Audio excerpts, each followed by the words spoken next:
For much of these past couple of weeks, it seems like Ottawa protesters are calling the shots. Politicians and law enforcement have been criticized for not taking swift action. The movement has spread to other cities like Toronto. So how does a small minority have such a big impact? We get some insight.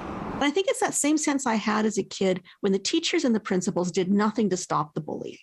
And you think, this whole country is being held hostage. We're being bullied by a very small group of people.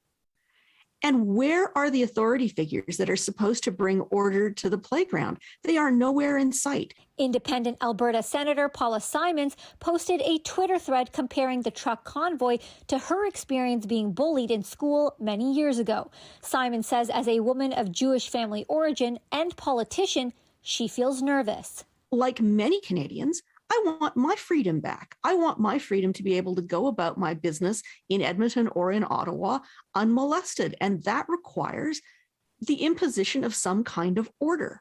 John Cartwright is the chairperson of the Council of Canadians. For over 35 years, the advocacy group has brought people together through collective action to challenge corporate power.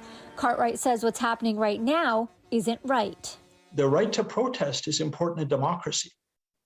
But what these folks have done is gone far further than the right to protest, and it's about blockading and taking over democracy, in fact.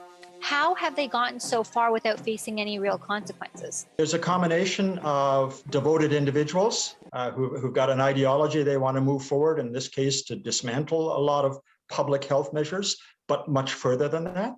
And then there's got to be funding. And the funding for this has been essential. They pretend like they're blue-collar folks just with the pickup truck talking about ordinary people. The money behind them is always the same. It's always very wealthy folks who are trying to protect their particular place. Prime Minister Justin Trudeau says half of the money being raised for protesters blockading Parliament Hill and other border crossings is coming from the U.S.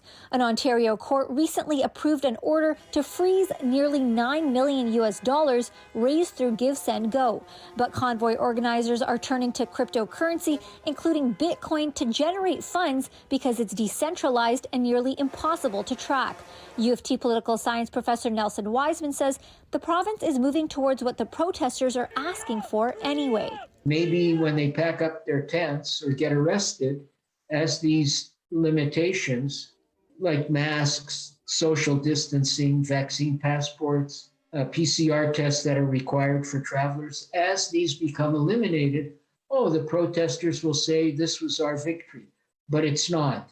The chairperson of the Council of Canadians says there is a double standard as to how these people are policed compared to Indigenous people defending their land and people of color asking for racial justice, which is why this movement has gone on for as long as it has. In Toronto, Maleeha Sheikh, City News.